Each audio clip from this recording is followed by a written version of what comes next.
আমি ফুলকপির পকোড়া তৈরি করব। এই ফুলকপির পকোড়াগুলো আজকে আমি কিভাবে তৈরি করব, তোমরা প্রথম থেকে শেষ পর্যন্ত পুরো ভিডিওটাকে দেখতে থাকো। এই ফুলকপির পকোড়াগুলো আজকে আমি কিভাবে তৈরি করব। এখানে দেখো আমি কিছুটা ফুলকপি নিয়েছি, আর ফুলকপিটা কিন্তু আমি বেশি নিইনি। ফুলকপিটা পুরো একটা গোটা ফুলকপি নিয়ে নিই। এখানে আমি গোটা ফুলকপির অর্ধেক নিয়ে নিয়েছি। এবার অর্ধেক ফুলকপিটাকে দেখো আমি বেশি বড় বড় করলে না ভেতরেটা ভালো সিদ্ধ হয় না, আর ভালো হয় না বলে এরকম বেশি বড় বড় করবো না, ছোট ছোট টুকরো করে নেবো। ছোট ছোট করলে কিন্তু দেখবে ভেতরে খুব সুন্দরভাবে সিদ্ধ হয়ে যায়, আর খেতেও কিন্তু খুব ভালো লাগে। অল্প করে নিয়েছি, তোমাদের কিন্তু যা যেটুকু লাগবে তোমরা সেটুকু নিয়ে নেবে। দেখো সব ফুলকপিগুলোকে কিন্তু আমি ছোট ছোট টুকরো করে কেটে নিয়েছি। এইভাবে ছোট ছোট টুকরো করে সব ফুলকপিগুলোকে কেটে নিতে হবে। এবার এই ফুলকপিগুলোকে আমি একটা জায়গায় তুলে নেবো। ফুলকপিগুলোকে কেটে আমি ধুয়ে নিয়েছি। ধুয়ে নিয়ে দেখো গ্যাসে একটা ফ্রাই প্যানে কিছুটা জল দিয়ে দিয়েছি। জলের মধ্যে এবার ফুলকপিগুলো আমি দিয়ে দেবো। ফুলকপিগুলোকে জলের মধ্যে দিয়ে একটুখানি ভাপ দিয়ে নেবো। হালকা করে ভাপ দিয়ে নেবো, বেশি কিন্তু ভাপ দেবো না, যেন সিদ্ধ না হয় বেশি করে, সেটা খেয়াল রাখতে হবে। আর ফুলকপির মধ্যে দেখবে ভেতরে কিন্তু পোকা থাকে, তার জন্য একটু ভাপ দিয়ে নেবো। আর অল্প একটু লবণ আমি এভাবে ছিটিয়ে দেবো। অল্প একটু লবণ ছিটিয়ে দিয়ে সামান্য ভাপ দিয়ে নামিয়ে নেবো। আমি ফুলকপিগুলো ভাপ দিতে দিয়ে দেখো এখানে একটা আমি বোল নিয়ে নিয়েছি। বোলের মধ্যে এবার আমি বেসন নিয়ে নেবো। এই মেজারিং কাপের 1 কাপে আমি বেসন নিয়েছি। এখানে 85 গ্রামের বেসন আমি এখানে নিয়ে নিয়েছি। আর এর মধ্যে দিয়ে দেবো আমি দেখো 2 চামচ চালের গুঁড়ো। এই ছোট চামচের 2 চামচ চালের গুঁড়ো দিয়ে দিয়েছি। চালের গুঁড়ো দিলে কিন্তু খুব সুন্দর ক্রিস্পি হবে। আর দিয়ে দেবো এর মধ্যে আমি পরিমাণ মতো একটুখানি অল্প করে হলুদের গুঁড়ো, পরিমাণ মতো দিয়ে দেবো লবণ, লঙ্কার গুঁড়ো দেবো এখানে আমি 1 চামচ, আর দেবো ভাজা জিরের গুঁড়ো। এখানে আমি অল্প করে দেবো ভাজা জিরের গুঁড়োটা। আর স্বাদ বাড়ানোর জন্য দেবো এখানে আমি ম্যাগির মশলা, অর্ধেকটা দেবো ম্যাগির মশলা, একটা পুরোটাই দেবো না।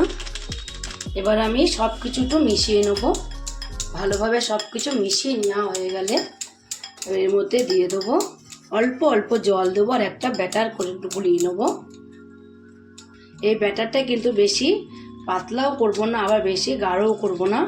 ঠিক তোমাদের আমি দেখিয়ে দিচ্ছি এই ব্যাটারটা আমি কিভাবে রেডি করব, সেটা তোমাদের দেখিয়ে দিচ্ছি। আগে আমি একটুখানি ব্যাটারটাকে ভালোভাবে ফাটিয়ে নিই। আর যত ফাটানো হবে তত কিন্তু ভালো হবে। জল যদি অল্প দেওয়া হয় দেখবে ফাটানোতে না অনেকটা পাতলা ধরনের হয়ে যাবে ব্যাটারটা।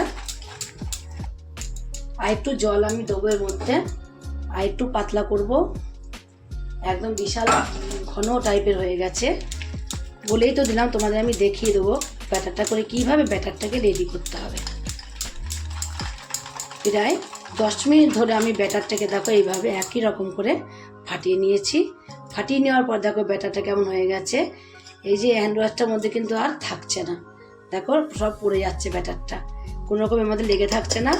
আর এরকম করে কেমন লেগে থাকবে দেখো, পুরোটা ব্যাটারটা পরে এবং হালকা একটু লেগে লেগে থাকবে, তাহলেই ভাববে যে ব্যাটারটা কিন্তু একদম পারফেক্ট গোলানো হয়েছে। এই ব্যাটারটাই কিন্তু মেন পকোড়া করার পক্ষে। এই ব্যাটারটা যদি ঠিকঠাক হয় না, তাহলে দেখবে যে কোনো পকোড়া তোমরা যদি করতে চাও কিন্তু একদম পারফেক্ট হবে। ওকে, তোমরা একটু দেখো কেমন হয়েছে। তোমরা দেখলে বুঝতে পারছো যে ব্যাটারটা কেমন হয়েছে। কমপ্লিট হয়ে গেছে আমার ব্যাটারটা একদম। এদিকে ব্যাটারটা আমি রেডি করতে করতে দেখো আমার কিন্তু ইয়েগুলো ভালোভাবে ভাপ দিয়ে নেওয়া হয়ে গেছে। কপিগুলো তোমাদের আগেই বলেছি বেশি ভাপ দেবো না। এবার আমি কপিগুলোকে একটা বোলের মধ্যে তুলে নেব। সব কপিগুলোকে বোলের মধ্যে তুলে নিয়েছি। বেশি ভাপ দিয়ে নিলে কিন্তু একদম পকোড়াগুলোকে খেতে ভালো লাগবে না, তার জন্য অল্প করেই ভাপ দিয়ে আমি ফুলকপিগুলোকে তুলে নিয়েছি আর একটা বোলের মধ্যে।